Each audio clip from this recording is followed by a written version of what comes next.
जय हिंद प्यारे बच्चों। आप सबको बहुत बहुत प्यार। प्यारे बच्चों, आज का सेशन आपके लिए बहुत ही महत्वपूर्ण और उपयोगी होने वाला है। आज के सेशन में हम लोग चर्चा करने वाले हैं आज़ादी के बाद की घटनाओं का, जैसे कि आपका प्रथम आम चुनाव, पंचवर्षीय योजनाएं, परमाणु परीक्षण और जितना भी महत्वपूर्ण आज़ादी के बाद का जो तथ्य है उन तथ्यों पर हम लोग चर्चा करेंगे। प्यारे बच्चों, आज का सेशन ऐसा होने वाला है कि आपको एक दो प्रश्न आपको पक्का इससे आते हैं और आपको आ सकते हैं। तो जो बच्चे चैनल पर नए हैं चैनल को सब्सक्राइब कर लें और प्यारे त्रिशूल टाइगर्स आप लोग वीडियो को शेयर और लाइक जरूर किया करें। बच्चों, जो बच्चे नए हैं तो इस सेशन में हम लोग का आज 7वां क्लास है और इस सारे क्लास आपको त्रिशूल संस्थान चैनल के प्लेलिस्ट में SSC GD UP police 30 class के कॉलम में मिल जाएगा। तो चलिए चलते हैं शानदार सेशन की ओर। प्यारे बच्चों, 29 जनवरी से नर्सिंग, टेक्निकल, जीडी और ट्रेड्समैन आर्मी के लिए ऑफलाइन में बैच स्टार्ट हो रहा है। तो आते हैं शानदार सफर पर। प्यारे बच्चों, आप सभी जानते हैं कि भारत गणतंत्र कब हुआ। आज़ादी तो आप जान ही रहे हैं 15 अगस्त 1947, बोलने की जरूरत नहीं है। लेकिन भारत गणतंत्र कब हुआ? तो प्यारे बच्चों, आप सभी जानते हैं कि भारत गणतंत्र आपको 26 जनवरी 1950 को हुआ। और 26 जनवरी ही डेट क्यों रखा गया? कुछ तो कारण होगा, है ना जी। तो 26 जनवरी, क्योंकि देखो हम लोग का जो संविधान है वो तो 26 नवंबर 1949 को ही बन के तैयार हो गया था। लेकिन हम लोगों ने 2 महीना वेट किया और संविधान को लागू किया गया 26 जनवरी 1950। कारण क्या था? तो इसका जो मुख्य कारण था प्यारे बच्चों, क्योंकि भारत में पहला बार तिरंगा फहराया गया था 26 जनवरी 1930 ईस्वी में। और आप लोग जानते हैं कि पहला बार जो तिरंगा फहराया गया था वह लाहौर के रावी नदी के किनारे। और किसने फहराया था? पंडित जवाहरलाल नेहरू। इसी कारण से इस 26 जनवरी के दिन को इम्पोर्टेंट बनाने के लिए हमारा संविधान 26 नवंबर को बन गया था, पर इसे लागू किया गया 26 जनवरी 1950, 2 महीने बाद। आप ये भी जानते हैं कि 26 नवंबर को हम लोग संविधान दिवस के रूप में मनाते हैं। प्यारे बच्चों, इतना तो आप लोग को पता ही है कि भारत का पहला आम चुनाव आपको 1951-52 में हुआ। चलिए, वेरी गुड। अब बात करते हैं हम लोग पंचवर्षीय योजना का। आप सभी जानते हैं कि जो ये पंचवर्षीय योजना है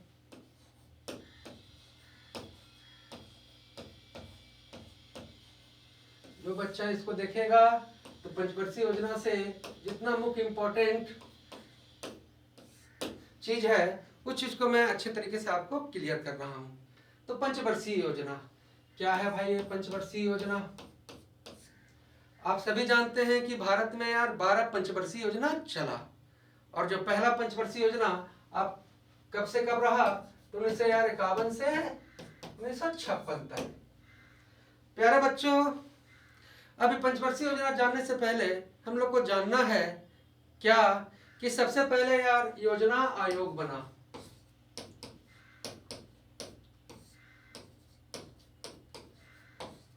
और ये जो योजना आयोग है ना, ये बना 15 मार्च 1950 ईस्वी को। आपसे पूछा जाए कि योजना आयोग का गठन कब हुआ? 15 मार्च 1950 ईस्वी को। अब योजना आयोग क्यों जानना है? आप सभी जानते हैं कि योजना आयोग के जो मुख्य हैं वो प्रधानमंत्री होते हैं, है ना। और जो योजना आयोग है वही इस पंचवर्षीय योजना को योजना आयोग के अंदर ही चलता है। प्यारे बच्चों, योजना आयोग बन गया। अब इस चीज के समीक्षा के लिए, है ना, इस चीज के समीक्षा के लिए 6 अगस्त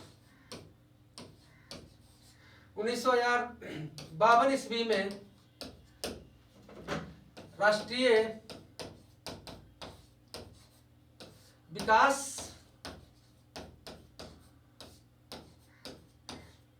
परिषद का गठन हुआ, जिसको यार हम लोग कहते हैं एनडीसी, नेशनल डेवलपमेंट काउंसिल। अब ये जो राष्ट्रीय विकास परिषद है वो क्या काम करता है? ये काम करता है कि ये जो पंचवर्षीय योजना चल रही है वो सही से चल रही है कि नहीं, उस पर नियंत्रण और उस पर नजर रखने का कार्य करती है। प्यारे बच्चों, समझ गए? क्या जाने कि 12 पंचवर्षीय योजना चली। हमारा संविधान 26 जनवरी 1950 को लागू हुआ। 26 जनवरी 1950 को लागू क्यों हुआ? क्योंकि 26 जनवरी 1930 को पहला बार लाहौर के रावी नदी के किनारे पंडित जवाहरलाल नेहरू ने तिरंगा फहराया, और वही 26 जनवरी 1930 के दिन को अमर करने के लिए जानबूझकर संविधान को लागू किया गया 26 जनवरी 1950 को। उसके बाद प्यारे बच्चों, हम लोगों ने यार पंचवर्षीय योजना पर आए। ये तो आप जान ही रहे हैं कि पहला आम चुनाव 1951-52। पंचवर्षीय योजना टोटल कितना चला? 12। पंचवर्षीय योजना को चलाने वाला कौन है? योजना आयोग। योजना आयोग का गठन 15 मार्च 1950, है ना जी। योजना आयोग के प्रमुख कौन होते हैं? तो यार हमारे पहले योजना आयोग के अध्यक्ष कौन थे? तो हमारे पहले प्रधानमंत्री पंडित जवाहरलाल नेहरू। और यहाँ से यार पहला जो योजना आयोग है उसका जो उपाध्यक्ष पूछा जाए तो आपको बोलना है गुलजारी लाल नंदा। तो पहले योजना आयोग के अध्यक्ष कौन? पहले प्रधानमंत्री पंडित जवाहरलाल नेहरू, याद रहेगा। और उपाध्यक्ष की बात करें तो गुलजारी लाल नंदा। प्यारे बच्चों, राष्ट्रीय विकास परिषद का गठन कब हुआ? 6 अगस्त 1952 और योजना आयोग 15 मार्च 1950। आइए और आते हैं और बात करते हैं इससे आगे का। तो प्यारे बच्चों, ये पंचवर्षीय योजना है क्या? देखो, एक योजना जो 5 साल के लिए चलाया जाए। दुनिया में यार सबसे पहले पंचवर्षीय योजना आपको जहां चला वो देश है यार रूस। तो पूछा जाए कि पंचवर्षीय योजना हम लोग ने किस देश से अडेप्ट किया, तो आपको कहना है रूस। और रूस में यार पहला बार पंचवर्षीय योजना चलाया गया 1928 ईस्वी में। और किसके द्वारा? स्टालिन के द्वारा। तो क्या जाने कि पहला पंचवर्षीय जो योजना दुनिया भर में जहां भी चला वो देश कौन है? तो रूस में कौन चलाया? स्टालिन। और कब से चला? 1928 ईस्वी से। ध्यान से सुनना है, नोट्स बनाने का टाइम नहीं है आपके पास। और ऑडियो जो शाम को जाएगा उसमें यार सारा चीज हम अच्छा से रिवाइज करके आपको डाल देंगे। तो भारत आजाद हुआ भाई। भारत आजाद हुआ तो 200 सालों तक यार अंग्रेजों ने हम पर जुल्म किया और पूरा यार सोख लिया सिरिंज लगा के। जैसे कहते हैं ना कि सिरिंज लगा के सारा पैसा सोख लिया। आजादी तो हमें मिला, लेकिन जो भारत सोने की चिड़िया थी वो सोने की चिड़िया रही नहीं। अब आजादी के बाद हमारा देश गरीब, 10 तरह 20 तरह सैकड़ों तरह के प्रॉब्लम। अब भैया सारा प्रॉब्लम को तो हम एक साथ सॉल्व नहीं कर सकते हैं। तो आप जानते हैं सारा प्रॉब्लम को हम लोग एक साथ सॉल्व नहीं कर सकते हैं, इसलिए यार पंचवर्षीय योजना चलाया गया। इसलिए क्योंकि 5 साल के लिए किसी एक विशेष पर्टिकुलर चीज को टारगेट कर लिया जाए और उस चीज को सुधारा जाए। खुद जानिए कि मनुष्य का यार 3 आवश्यकता है, रोटी, कपड़ा और मकान, है ना। तो जो पहला पंचवर्षीय योजना था वो किस पे आधारित था? सबसे पहले तो रोटी चाहिए भाई। खाएंगे पिएंगे टाइट रहेंगे तो आगे यार रोजगार भी होगा, बिजनेस भी होगा और देश आगे बढ़ेगा भी। तो प्यारे बच्चों, जानना है कि पंचवर्षीय योजना की शुरुआत करने वाला देश कौन? रूस में कब हुआ? 1928। भारत पंचवर्षीय योजना किस देश से अडॉप्ट किया? तो रूस से। और रूस में पंचवर्षीय योजना का शुरुआत करने वाला कौन था? स्टालिन। इतना चीज आप जाने। और जब जाने प्यारे बच्चों, तो आइए बात करते हैं यार पहला पंचवर्षीय योजना। प्यारे बच्चों, पहला पंचवर्षीय योजना 1 अप्रैल 1951 से लेकर, है ना, कब तक चला? 31 मार्च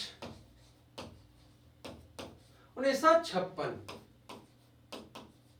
अब ध्यान देना है कि जो भी यार पंचवर्षीय योजना है वो स्टार्ट आया यार आपको यार 1 अप्रैल से होगा और खत्म होगा आपको 31 मार्च।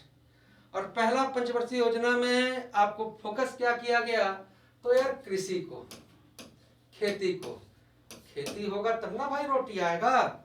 और पहला पंचवर्षीय योजना का जो मॉडल तैयार किया जिस व्यक्ति ने, उसका नाम था यार हेराल्ड डोमर। हेराल्ड डोमर, समझ गए प्यारे बच्चों। अब कृषि को फोकस किया गया तो मैक्सिमम जो इन्वेस्टमेंट हुआ कृषि पर हुआ। और कृषि तो देखो यार बिना यार नहर बिना पानी के कृषि कैसे हो सकता है। तो पहले पंचवर्षीय योजना के दौरान प्यारे बच्चों आपका क्या क्या, तो देखो यार तुम्हारा भाखड़ा नांगल बांध को विकास किया गया। भाखड़ा नांगल, ब्यास परियोजना, आपको यार डीवीसी दामोदर वैली कॉर्पोरेशन का विकास किया गया कि भाई किसानों को नहर के माध्यम से पानी मिले। तो पूछा जाए कि भाखड़ा नांगल, ब्यास परियोजना, दामोदर वैली परियोजना का विकास है ना किस पंचवर्षीय योजना के दौरान कराया गया, तो पहला पंचवर्षीय योजना। पहला पंचवर्षीय योजना से आपको इतना जानना है और ये तो आपको याद ही रहेगा। पहला पंचवर्षीय योजना 51-56, हेराल्ड डोमर मॉडल। टारगेट क्या था प्यारे बच्चों, कृषि, है ना। और इस दौरान क्या क्या बना, तो भाखड़ा नांगल, ब्यास परियोजना और दामोदर वैली कॉर्पोरेशन का विकास हुआ। ऐसे दामोदर वैली का शुरुआत 1948 से ही हो गया था डीवीसी का, लेकिन प्रथम पंचवर्षीय योजना के दौरान इसको यार इसके अंदर जान फूका गया। चलिए पहला पंचवर्षीय योजना के बाद हम लोग बात करेंगे दूसरा पंचवर्षीय योजना। तो प्यारे बच्चों 5 साल के लिए चलना है, तो दूसरा यार 56 से और 1 अप्रैल 1956 तो आपको याद ही रहेगा। 56 से कब तक, तो 1961 तक। पहला में यार हम लोग को मिला रोटी, कृषि, और इसके लिए भाखड़ा नांगल डैम वगैरह बनाया गया। अब दूसरा में चाहिए था क्या, कि कुछ यार उद्योग में हम लोग आत्मनिर्भर हों, है ना। तो दूसरा पंचवर्षीय योजना 5 ईयर जो प्लान था उसको केंद्रित किया गया क्या, किस चीज पर, तो भारी उद्योग पर। देखिए मैं द मोस्ट इंपॉर्टेंट, भारी उद्योग पर। प्यारे बच्चों इसी के तहत आपको यार दुर्गापुर इस्पात फैक्ट्री, राउरकेला, उड़ीसा में है राउरकेला, और क्या भाई, तो भिलाई इस्पात फैक्ट्री का विकास किया गया। पूछा जाए कि दूसरा पंचवर्षीय योजना किस कब से कब, 56 से 61, किस चीज पर केंद्रित, भारी उद्योग। पूछा जाएगा दुर्गापुर, भिलाई या राउरकेला इस्पात फैक्ट्री किस पंचवर्षीय योजना की देन है, तो आपको कहना है दूसरा। और दूसरा पंचवर्षीय योजना का जो मॉडल था प्यारे बच्चों, जो ये मॉडल था, ये मॉडल था यार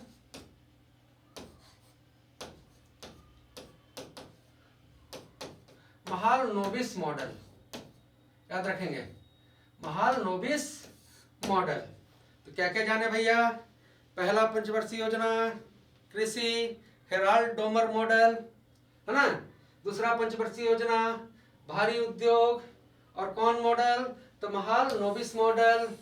तो दूसरा पंचवर्षीय योजना के बाद प्यारे बच्चों हम लोग आते हैं और बात करते हैं तीसरा पंचवर्षीय योजना।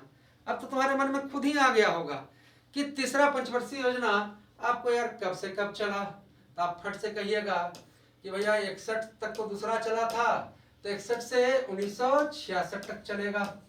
Very good. और ये जो चीज था, है ना जी, तीसरा पंचवर्षीय योजना, इसमें यार जो चीज को फोकस किया गया प्यारे बच्चों, आत्मनिर्भरता।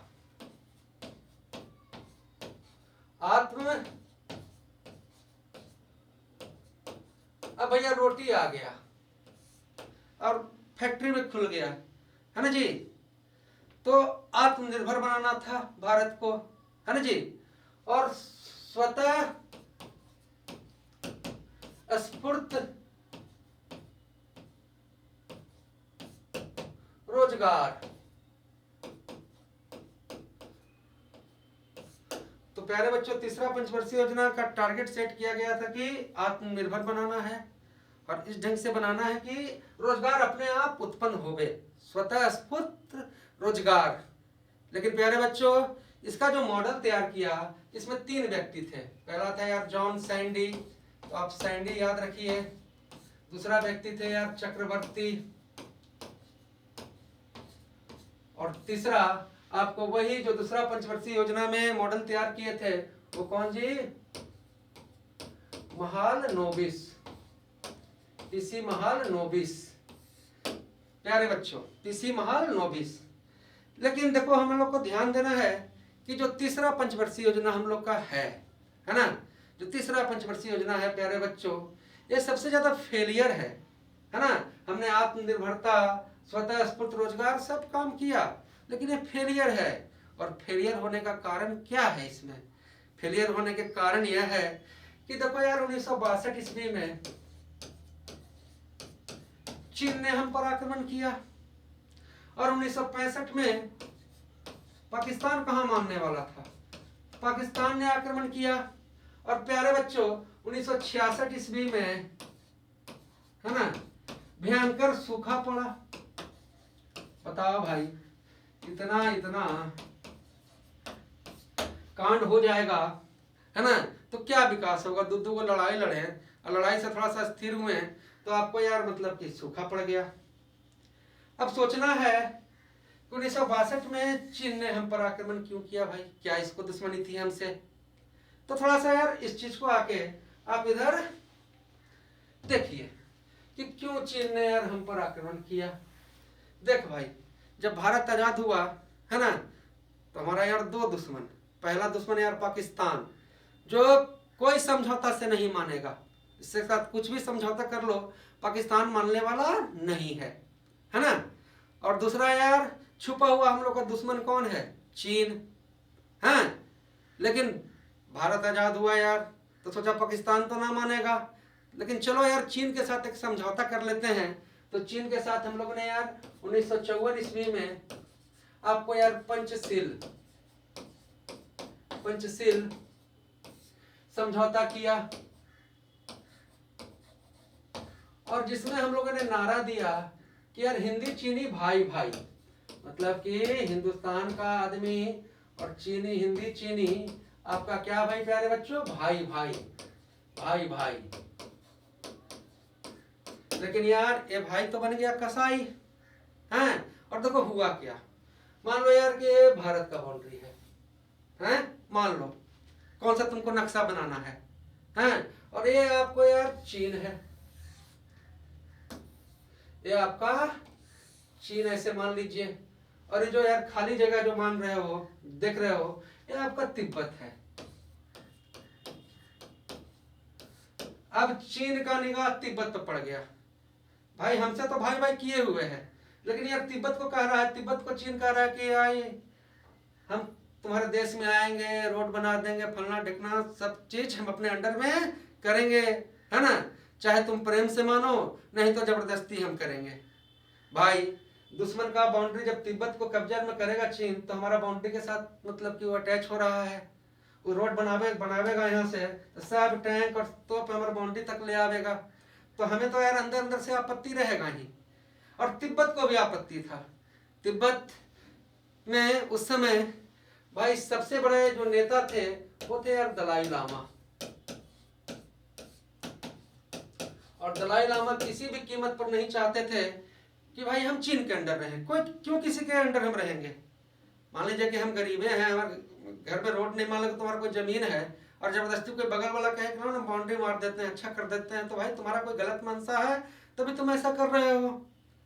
तो तिब्बत के सबसे मेन आदमी कौन है? दलाई लामा। अभी चीनवा के दिमाग में आया कि दलाई लामा को अगर हम मार देते हैं, ही सबसे मेन नेता है, इसको मार देते हैं, तो फिर तिब्बत से कोई आवाज नहीं उठेगा। लेकिन यार 1959 ईस्वी में आपको यार दलाई लामा, आपको प्यारे बच्चों भारत आ गए, भारत के बाउंड्री पर आ गए, और भारत से यार मतलब कि शरण मांगे, और भारत ने शरण दे दिया। और शरण देने के बाद भारत ने उनको रखा है कहां पर? कहां? धर्मशाला। हिमाचल प्रदेश। अब चीन की सुलग गई और उसने 1962 में हमारे देश पर आक्रमण किया। और उस समय प्रधानमंत्री कौन? तो पंडित जवाहरलाल नेहरू। ये भी याद रखना है। देखो 1915 अगस्त 1947 से अप्रैल 1964 ईस्वी तक जो भी घटना घटे उसमें प्रधानमंत्री पंडित जवाहरलाल नेहरू। समझ गए हैं कि चीन ने हम पर क्यों आक्रमण किया। अब तुम कहोगे कि सर चीन ने आक्रमण किया तो पाकिस्तान को क्या मतलब कि पड़ी हुई थी। तो प्यारे बच्चों 64 में जैसे ही जवाहरलाल नेहरू की मृत्यु हुई है ना, तो भारत के गद्दी पर जो दूसरे प्रधानमंत्री बन बैठे वो यार लाल बहादुर शास्त्री। लाल बहादुर शास्त्री। और प्यारे बच्चों इन्हें कहा जाता है यार शांति पुरुष। शांति पुरुष। और बड़े गरीब घर के व्यक्ति थे लाल बहादुर शास्त्री। सीखो, आज यार शिक्षा मोबाइल पे पहुंच रहा है, नहीं ले रहे हो, लेकिन लाल बहादुर शास्त्री जिस समय हाई स्कूल में थे तो उनके घर से यार हाई स्कूल यार 12-15 किलोमीटर दूर था। 12-15 किलोमीटर दूर कोई बड़ी बात नहीं थी। बीच में यार गंगा नदी था, है ना, तो इनको स्कूल जाना था तो पीठ पर बस्ता टांग कर बांध कर और नदी तैर करके जाते थे। तभी तो यार ये गुदड़ी के लाल आपको यार भारत के यार प्रधानमंत्री बने। अब जब शांति पुरुष, शांति आदमी वाला शांति पुरुष जब प्रधानमंत्री बनेगा तो पाकिस्तान चैन से नहीं रहेगा। उसके मन में यार उत्साह मारेगा। कहा कि पाकिस्तान हमारा यार परमानेंट दुश्मन है, वो हमेशा मौके के ही तलाश में रहता है। तो 65 में यार पाकिस्तान ने हमला किया। तो ये जो शांति पुरुष थे, है ना, इन्होंने यार अपना रौद्र रूप दिखाया और नारा दिया जय जवान जय किसान। और जवानों ने और किसानों ने मिलकर यार पाकिस्तान की धज्जी उड़ा दी और 65 की लड़ाई हम लोग जीत गए। लड़ाई जीतने के बाद समझौता हुआ यार 1966 ईस्वी में। 1966 ईस्वी में इस समझौता को हम लोग कहते हैं ताशकंद समझौता, क्योंकि ये ताशकंद में हुआ। ताशकंद समझौता याद करेंगे। ये समझौता इसलिए इंपॉर्टेंट है कि 1966 जनवरी 1966 में ताशकंद समझौता के दौरान लाल बहादुर शास्त्री की मृत्यु हो गई। तो प्रश्न आपका आया कि लाल बहादुर शास्त्री की मृत्यु कब हुई? 1966। किस समझौता के दौरान? ताशकंद समझौता के दौरान। अब ताशकंद समझौता में भारत के तरफ से गए थे लाल बहादुर शास्त्री और पाकिस्तान से आया था आपका वहां का यार तानाशाह अयूब खां। प्यारे बच्चों अभी तक ने आपने जाना 26 जनवरी 1950 को हमारा देश गणतंत्र हुआ। पहला आम चुनाव 51-52। 12 पंचवर्षीय योजना चला। पंचवर्षीय योजना को चलाने वाला योजना आयोग बना 15 मार्च 1950। योजना आयोग को कंट्रोल कर रहा है राष्ट्रीय विकास परिषद, जो बना यार 6 अगस्त 1952। प्यारे बच्चों पहली पंचवर्षीय योजना 51 से 56 हेराल्ड डोमर मॉडल। प्राथमिकता कृषि। इसी के तहत भाखड़ा नांगल, दामोदर वैली और ब्यास परियोजना को बढ़ावा मिला। दूसरा पंचवर्षीय योजना प्यारे बच्चों कौन? तो मॉडल था महाल नोबिस मॉडल। टारगेट भारी उद्योग, है ना, भारी उद्योग। और प्यारे बच्चों आपको इसके तहत दुर्गापुर, भिलाई और राउरकेला इस्पात फैक्ट्री बना। और आपको जानना है कि जो दुर्गापुर इस्पात फैक्ट्री है, क्लास देखो यार मन से मतलब कि देखो मैं तो पूरा मन आत्मा लगाता हूँ आपके लिए, इजी करने का कोशिश करता हूँ कि, है ना, इसलिए देखो पीडीएफ नहीं लाते हैं, क्योंकि पीडीएफ लाने पर क्या होता है कि टीचर उसको अच्छे तरीके से समझा नहीं सकता, आपके दिमाग में बैठा नहीं सकता है पीपीटी से अगर करते हैं हम तो देखो दुर्गापुर जो इस्पात फैक्ट्री है प्यारे बच्चों, वो यार ब्रिटेन के, पूछा जाता है ब्रिटेन के मतलब के सहयोग से बना। राउरकेला प्यारे बच्चों आपको यार जर्मनी के सहयोग से बना। और भिलाई आपको कहाँ? छत्तीसगढ़ में है, ये रूस के सहयोग से बना। तो 3 फैक्ट्री दूसरा पंचवर्षीय योजना में भारी उद्योग। तीसरा पंचवर्षीय योजना 61 से 66 और मॉडल तैयार करने वाले 3 व्यक्ति जॉन सैंडी, चक्रवर्ती और महालनोबिस। टारगेट क्या था? आत्मनिर्भरता और स्वतः स्फूर्त रोजगार, कि आत्मनिर्भर बनना है और रोजगार उत्पन्न करना है। मतलब कि लोग को यार रोटी मिल गया, फैक्ट्री बन गया, तो लोगों को यार रोजगार का सृजन होना चाहिए। लेकिन यार ये हम लोग का सबसे असफल पंचवर्षीय योजना रहा। कारण 1962 में चीन ने आक्रमण किया, उस समय प्रधानमंत्री पंडित जवाहरलाल नेहरू थे, और दुष्ट चीन पंचशील 1954 में हम लोगों ने समझौता किया था, लेकिन फिर भी किया। क्यों? क्योंकि 1959 में दलाई लामा को हम लोगों ने शरण दिया, है ना। तिब्बत के वो नेता थे, आज दलाई लामा भारत के धर्मशाला में रहते हैं। 64 में जवाहरलाल नेहरू की मृत्यु हुई, और गद्दी पर बैठने वाला कौन? तो गद्दी पर बैठने वाला आपको प्यारे बच्चों लाल बहादुर शास्त्री, वो थे शांति पुरुष, है ना जी। गुदड़ी के लाल उनको कहते थे, वो भारत के दूसरे प्रधानमंत्री हैं। और शांति पुरुष जब यार गद्दी पर बैठा तो पाकिस्तान कहाँ शांत रहने वाला है, हम पर आक्रमण किया, पाकिस्तान बुरी तरह से हारा। लाल बहादुर शास्त्री ने जय जवान जय किसान का नारा दिया प्यारे बच्चों। और भारत पाकिस्तान में 1966 में हुआ ताशकंद समझौता। इस समझौता को साइन करने के लिए भारत से गए लाल बहादुर शास्त्री, और पाकिस्तान से आया अयूब खां। इंपॉर्टेंट इसलिए है कि ताशकंद समझौता के दौरान लाल बहादुर शास्त्री की मृत्यु हो गई। प्यारे बच्चों, अब लाल बहादुर शास्त्री की मृत्यु हो गई तो उनका यार समाधि बनाया गया विजय घाट। विजय घाट समाधि है लाल बहादुर शास्त्री, और राजघाट समाधि है किसका? महात्मा गांधी। शक्ति स्थल इंदिरा गांधी, शांति वन पंडित जवाहरलाल नेहरू, वीरभूमि राजीव गांधी, अभय घाट मोरारजी देसाई, समता स्थल जगजीवन राम, समता स्थल जगजीवन राम, महाप्रयाण स्थल आपको यार डॉक्टर राजेंद्र प्रसाद, चैत्रा भूमि भीमराव अंबेडकर और सदैव अटल, है ना जी, अटल बिहारी वाजपेयी, और किसान घाट चौधरी चरण सिंह। तो फिर से विजय घाट लाल बहादुर शास्त्री, शांति वन पंडित जवाहरलाल नेहरू, राजघाट महात्मा गांधी, शक्ति स्थल इंदिरा गांधी, वीरभूमि राजीव गांधी, अभय घाट मोरारजी देसाई, किसान घाट चौधरी चरण सिंह, समता स्थल जगजीवन राम, चैत्रा भूमि भीमराव अंबेडकर और प्यारे बच्चों सदैव अटल, अटल बिहारी वाजपेयी। चलिए अब देखिए 66 का जो पंचवर्षीय योजना है वो यार सबसे आपको यार असफल पंचवर्षीय योजना है।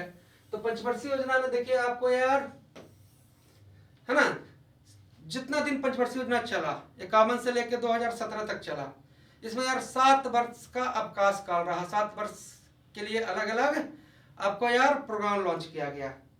तो 61 से 66, 1961 से 1966 के बीच ये सबसे तीसरा पंचवर्षीय योजना जो सबसे असफल था। इसके बाद है ना आपको यार 1966 से 69 तक ब्रेक लिया गया, है ना, ब्रेक लिया गया पंचवर्षीय योजना से। और किस पर फोकस किया गया इसमें यार आपको यार 67 से 1967 से आपको 1968 के बीच भारत में यार हरित क्रांति चलाया गया। हरित क्रांति है, और हरित क्रांति के जनक पूछा जाए आपको तो यार एनवी लॉग, नॉर्मन बी लॉग,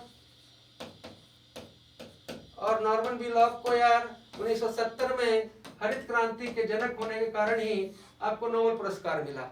लेकिन भारत में हरित क्रांति के जनक आप लोग सब जानते हैं कि एम.एस. स्वामीनाथन।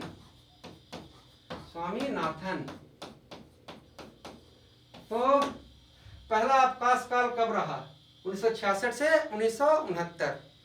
प्यारे बच्चों पंचवर्षीय योजना में 3 अवकाश काल को आपको याद रखना है। पहला 66 से 69 3 साल हो गया इधर। दूसरा यार 1978 से 80 जिसे यार रोलिंग प्लान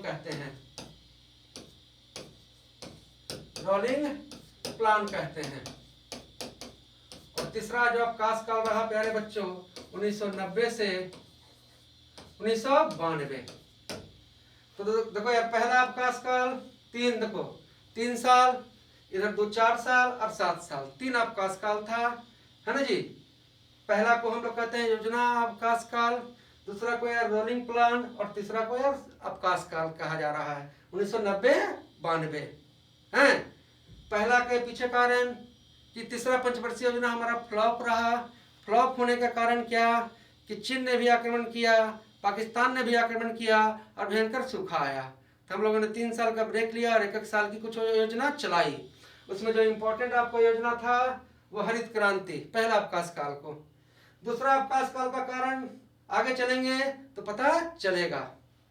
तो देखो यार, जो पंचवर्षीय योजना में आपको यार पहला अवकाश काल 1966 से 69 तक रहा। तो इस समय तो पंचवर्षीय योजना चली नहीं प्यारे बच्चों। तो जो चौथा पंचवर्षीय योजना का जो काल है ना, वो काल आपका कब से कब तक है? तो चौथा पंचवर्षीय योजना आपका यार 1969, अवकाश काल जानिएगा तो अपने आप पकड़ लीजिएगा, 1974 के बीच हैं। मॉडल कौन था? तो गाडगिल मॉडल। देखो जो जो मॉडल इंपॉर्टेंट है मैं उसका चर्चा कर दूंगा। गाडगिल मॉडल, और उद्देश्य क्या था प्यारे बच्चों? उद्देश्य था कि स्थिरता के साथ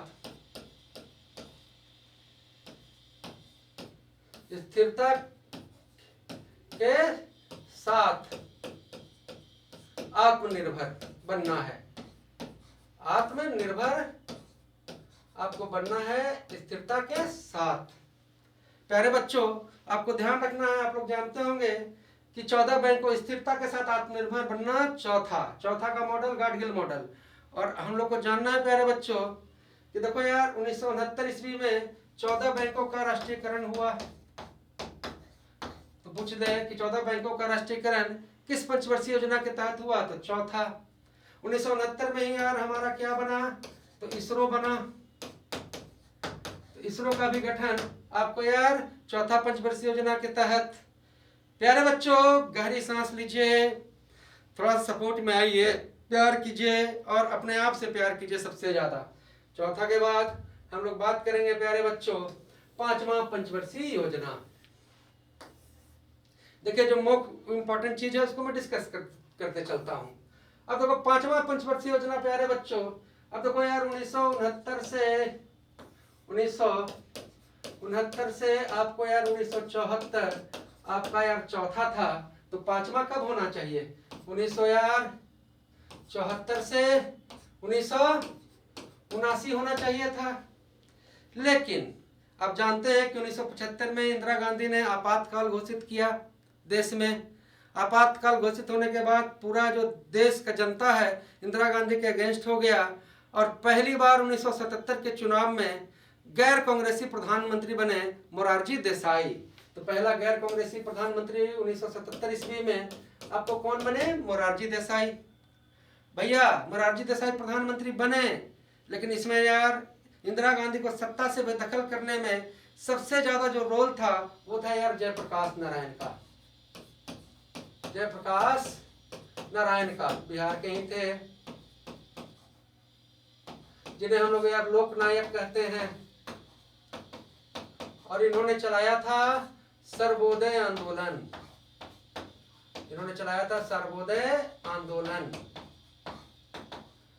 जब जयप्रकाश नारायण ने सर्वोदय आंदोलन चलाया, इंदिरा गांधी आपातकाल घोषित की हुई है ना, और जयप्रकाश नारायण सबसे बड़े नेता हैं, तो जो जो मुख्य नेता थे यार उनको जेल भेज दिया गया।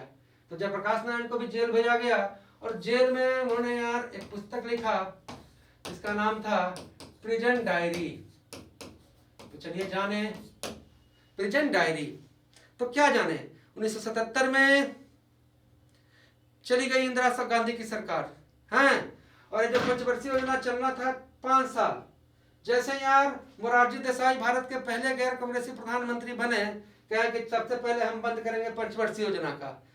तो एकमात्र पंचवर्षीय योजना है प्यारे बच्चों, एकमात्र पंचवर्षीय योजना है आपका कौन? तो पांचवा है ना, जो 4 साल चला। 1974 से 1979 चलना था, लेकिन सरकार बदल गई तो 1978 में ही इसको यार खत्म कर दिया गया है। और इसका जो मॉडल था वो कौन था? डीपी धर।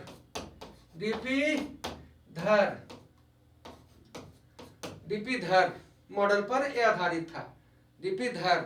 और इसमें योजना क्या लाया गया था? पांचवा पंचवर्षीय योजना में योजना था यार गरीबी हटाओ, गरीबी का उन्मूलन। तो क्या जाने, एकमात्र पंचवर्षीय योजना जो 4 साल चली वो कौन? तो पांचवी पंचवर्षीय योजना का मॉडल कौन तैयार किया? डीपी धर, हाँ जी। चौथा का गाडगिल, तीसरा का सैंडी चक्रवर्ती और है ना पीसी मोगलानोबिस, और दूसरा का मोगलानोबिस, और पहला का हेराल्ड डोमर मॉडल था। पहला का उद्देश्य कृषि, दूसरा का उद्योग प्यारे बच्चों भारी उद्योग। तीसरा पंचवर्षीय योजना का उद्देश्य क्या था? तो तीसरा पंचवर्षीय योजना का उद्देश्य आपको क्या? तो यार आत्मनिर्भरता है और स्वतः स्फूर्त रोजगार। लेकिन तीसरा असफल रहा। तो चौथा का पंचवर्षीय योजना जिसका मॉडल गाडगिल ने तैयार किया था, जो आपको 1969 से 1974 के बीच चला, इसका यार उद्देश्य क्या था? इसका उद्देश्य था कि स्थिरता के साथ आत्मनिर्भरता। प्यारे बच्चों, पांचवा पंचवर्षीय योजना आपको यार सिर्फ कितना दिन चला? तो 4 साल चला, है ना। क्यों? क्योंकि मोरारजी देसाई जब प्रधानमंत्री बने तो 1978 में ही खत्म कर दिए। पहला गैर कांग्रेसी प्रधानमंत्री बना कौन? तो मोरारजी देसाई। तो देखो यार, जो दूसरा ब्रेक लिया गया 78 के बाद, तो दूसरा जिसको रोलिंग प्लान कहते हैं, तो 1978 से आपको यार 80 तक 2 साल का ब्रेक लिया गया, इसको कहते हैं रोलिंग प्लान है। और रोलिंग प्लान के बाद मोरारजी देसाई प्रधानमंत्री तो बन गए प्यारे बच्चों, लेकिन प्रधानमंत्री बनने के बाद ये ज्यादा दिन प्रधानमंत्री नहीं रहे। 1980 में इनका यार सब पार्टी टूट फूट हो गया और फिर प्रधानमंत्री बन गई इंदिरा गांधी।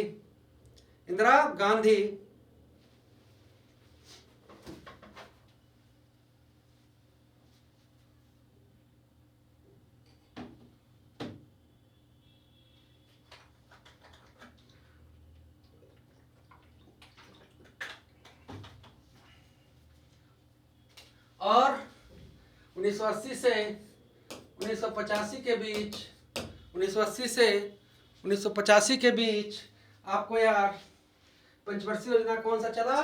छठा। और इसका मॉडल है आगत निर्गत।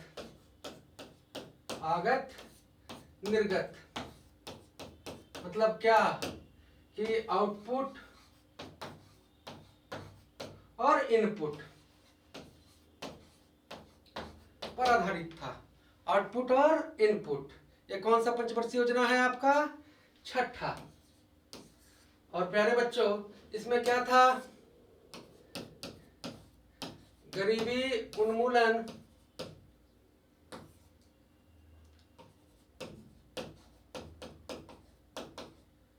और रोजगार सृजन।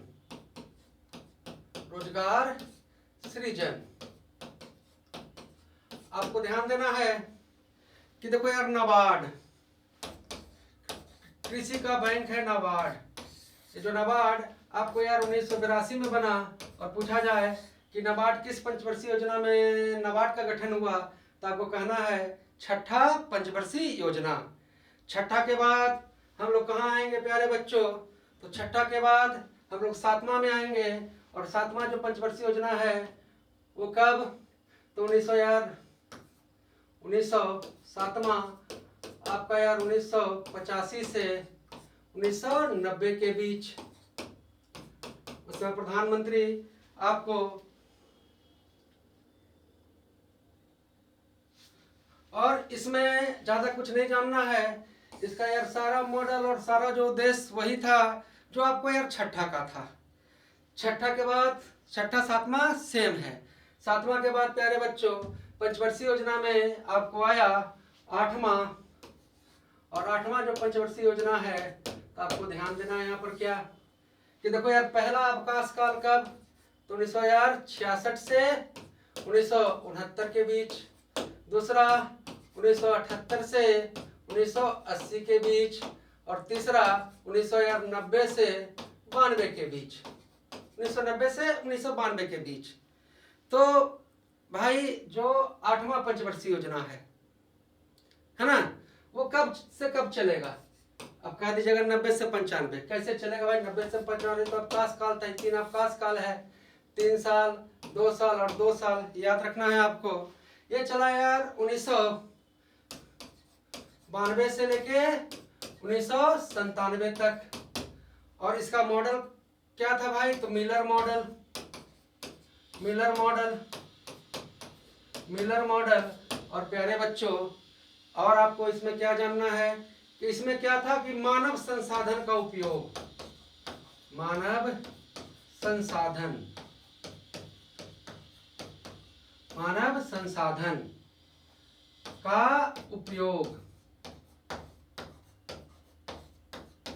मानव संसाधन का उपयोग।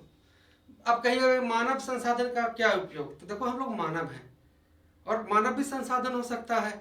अगर मानव को रोजगार मिले, जो घर में बैठ के आदमी टाइम पास कर रहा है उसको मैक्सिमम से मैक्सिमम रोजगार मिलेगा, तो मानव तो यार मतलब कि जरूर यार अर्थव्यवस्था को बूस्टअप करेगा। तो आपका यार 8वां पंचवर्षीय योजना का उद्देश्य मिलर मॉडल, मानव संसाधन का उपयोग। और 8वां के बाद हम लोग जब 9वां में आएंगे तो 9वां जो पंचवर्षीय योजना आपका है, अब तो 5-5 साल जोड़ते चले जाइए। 9वां जो पंचवर्षीय योजना है वो कब भाई?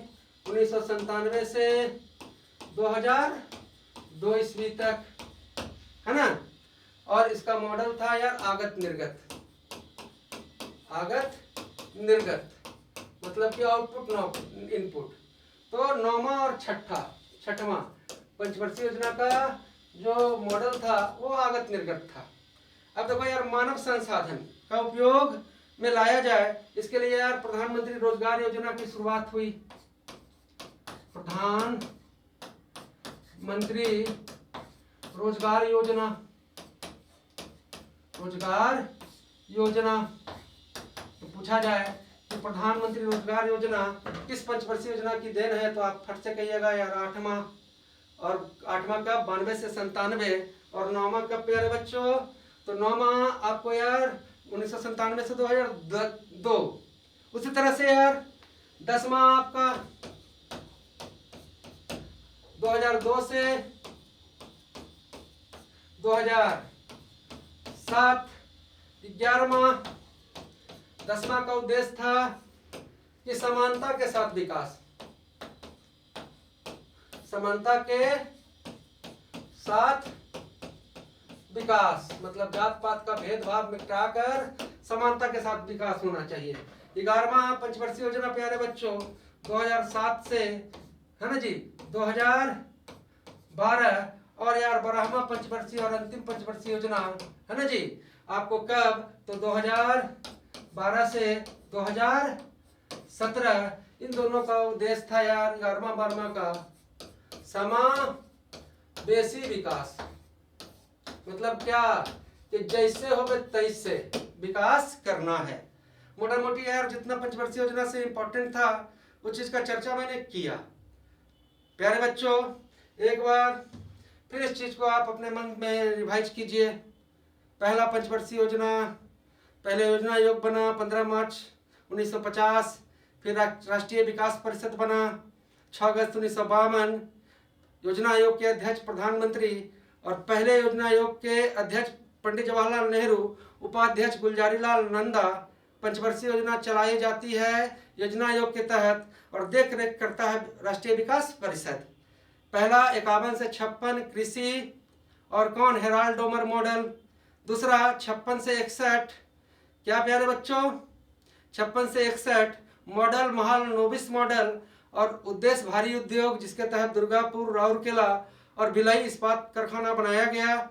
लेकिन बोकारो का बात किया गया जाए प्यारे बच्चों, तो बोकारो देखो यार करीब 1964 में बना था बोकारो इस्पात फैक्ट्री। तो बोकारो इस्पात फैक्ट्री पूछा जाए तो आप कहिएगा तीसरा पंचवर्षीय योजना में बना था, है ना जी। और बोकारो इस्पात फैक्ट्री किसके मदद से बना? तो रूस के मदद से। और हम लोगों ने पंचवर्षीय योजना को अडॉप्ट भी तो किया किससे? तो रूस से ही किया। रूस में पंचवर्षीय योजना की शुरुआत कब हुई? 1928 में प्यारे बच्चों। कौन किया? स्टालिन। तीसरा पंचवर्षीय योजना सबसे असफल कारण 1962 में चीन, 1954 के पंचशील समझौता हो जाने के बाद भी चीन नहीं माना, 1965 में पाकिस्तान और 1966 में भारी सूखा पड़ गया तो फेल हो गया। तो अवकाश काल आपको यार 3 है, 66-69, 66-69 में 67 से 69 के बीच आपको प्यारे बच्चों हरित क्रांति पर जोर दिया गया। और हरित क्रांति पर जोर दिया गया तो देखो एक चीज और यहाँ याद आ गया, हरित क्रांति पर जोर दिया गया तो सबसे ज्यादा तो गेहूं हुआ, लेकिन चौथा पंचवर्षीय योजना में कृषि विकास दर सबसे ज्यादा था, कृषि विकास दर सबसे ज्यादा था। प्यारे बच्चों पांचवा पंचवर्षीय योजना 69 से 74, चौथा 1969 से 1974। अब पांचवा वाला में देखिए 74 से 1979 तक चलना चाहिए था, लेकिन सरकार बदल गया तो 4 साल चला। तो एकमात्र पंचवर्षीय योजना जो 4 साल चला वो कौन है? पांचवा गरीबी उन्मूलन, गरीबी हटाओ का नारा। छठा प्यारे बच्चों छठा पंचवर्षीय योजना आप जानते हैं कि पांचवा 1978 से 80 के बाद रोलिंग कहेगा कौन अवकाश, तो रोलिंग अवकाश। इसके बाद आपका यार छठा पंचवर्षीय योजना यार 80 से 85 और सातवां 85 से 90। इसके बाद फिर अवकाश काल हो गया यार कौन, तो 1990 और 92 आपका अवकाश काल हो गया। क्यों अवकाश काल? तो पूरे दुनिया में उस समय यार आर्थिक मंदी आ चुका था, आर्थिक मंदी आ चुका था। और आर्थिक मंदी जब आया और भारत को इस आर्थिक मंदी से 1990 में जो आर्थिक मंदी आया था उससे निकालने वाले जो व्यक्ति थे वो थे यार डॉक्टर मनमोहन सिंह। तो आप जान रहे हैं कि 90-92 पंचवर्षीय योजना नहीं चला। उसके बाद यार 92 से 97 से 2002 और 2002 से यार 2007 और 12वां पंचवर्षीय योजना 2007 से 2012। प्यारे बच्चों पंचवर्षीय योजना बंद कर दी गई, योजना आयोग समाप्त कर दिया गया। और योजना आयोग समाप्त करने के बाद आपको यार बनाया गया नीति आयोग।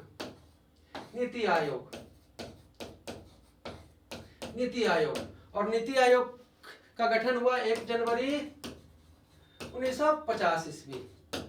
तो आप लोगों ने यार ताशकंद समझौता जाना 1966, पंचशील समझौता जाना 1954। आप ये भी जानते हैं कि भारत का पहला परमाणु परीक्षण यार 1974 पोखरण में हुआ, राजस्थान में, और इसका कोड था स्माइलिंग बुद्धा। भारत का पहला उपग्रह आर्यभट्ट छोड़ा गया 1975 ईस्वी में। और कहां से छोड़ा गया प्यारे बच्चों? तो रूस से, है ना। भारत का दूसरा परमाणु परीक्षण आपको यार 1998 में हुआ प्यारे बच्चों, और इसका नाम था ऑपरेशन शक्ति। इस समय प्रधानमंत्री कौन थे? तो हमारे यार वाजपेयी जी थे। और जो भी परमाणु परीक्षण भारत में हुआ वो पोखरण में ही हुआ। चलिए कुछ और चीजों को जरा आप साइंस के चीजों को थोड़ा सा रिवाइज कीजिए। देखो यार जल का गर्म होना और वायु का गर्म होना, जल और वायु का गर्म होना आपको कहलाता है संवहन, है ना जी। आपका द्रव और गैस का गर्म होना आपको क्या कहलाता है? तो संवहन। और संवहन में क्या होता है कि देखो यार गर्म गैस ऊपर जाता है, गर्म जो गैस है वो कहाँ जाएगा? ऊपर जाएगा। और जो ठंडा गैस है, ठंडा गैस कहाँ आएगा? ठंडा जो गैस है प्यारे बच्चों नीचे आएगा। तो आप कह सकते हैं कि तप्त कणों को ऊपर जाना और यार है ना ठंडे कणों का नीचे आना क्या कहलाता है? संवहन। संवहन के कारण ही तो देखो यार किसी फ्रिज में, आप फ्रिज में देखते होंगे कि आपका फ्रीजर सबसे ऊपर रहता है। क्या है? क्योंकि जान लीजिए कि गर्म चीज हमेशा ऊपर जाएगा और ठंडा चीज नीचे आएगा। तो फ्रीजर आपका फ्रिज का सबसे ठंडा चीज है ना, ये ऊपर है। तो इससे जो ठंडा वाला जो कण है वो पूरे फ्रिज को यार ठंडक रखेगा, हैं। तो द्रव और गैस का गर्म होना संवहन। लेकिन प्यारे बच्चों ठोस का गर्म होना आपको कहलाता है चालन। अब चालन में क्या होता है? मान लीजिए कि आपके पास लोहा का रॉड है, और यहाँ अगरबत्ती मोमबत्ती जला के गर्म कीजिएगा तो पहले एक कण गर्म होगा, फिर यार बगल वाला हिस्से कण इससे करके गर्म होते चला जाएगा। मतलब एक तप्त कण बगल वाले कण को गर्म करते जाएगा, ये कहलाएगा चालन। प्यारे बच्चों, उसी तरह से रूम में गंध फैलना विसरण, विसरण, भाप का पानी बनना संघनन, और कपूर का उड़ जाना मतलब ठोस का डायरेक्ट गैस बनना, कपूर का उड़ना, शुष्क बर्फ का उड़ना, नेफाथलीन का उड़ना, आयोडीन का उड़ना, मतलब ठोस डायरेक्ट गैस बनेगा। तो आपके दिमाग में आ चुका होगा ऊर्ध्वपातन। नमकीन जल को शुद्ध करना आसवन, और कार्बोहाइड्रेट को सड़ाना आपका क्या कहलाता है, किण्वन। उसी तरह से बच्चों आप जानिए कि यांत्रिक ऊर्जा को विद्युत ऊर्जा में बदलता है डायनमो या जनरेटर, लेकिन विद्युत ऊर्जा को यांत्रिक ऊर्जा में बदलता कौन है, तो विद्युत मोटर। एसी को या डीसी में बदलेगा रेक्टिफायर, और डीसी को एसी में बदलेगा इन्वर्टर, लेकिन हाई वोल्टेज को लो करेगा कौन, ट्रांसफार्मर। और सौर ऊर्जा को विद्युत ऊर्जा में बदलेगा सौर सेल। कौन बदलेगा, सौर सेल। प्यारे बच्चों, ध्वनि ऊर्जा को विद्युत ऊर्जा में बदलेगा माइक्रोफोन, और विद्युत ऊर्जा को ध्वनि ऊर्जा में बदलेगा लाउड स्पीकर। तो बच्चों आप लोग को क्लास कैसा लगा इसका कमेंट जरूर कीजिएगा। मिलते हैं फिर नेक्स्ट क्लास में। आप सबको बहुत बहुत प्यार। जय हिंद, जय भारत।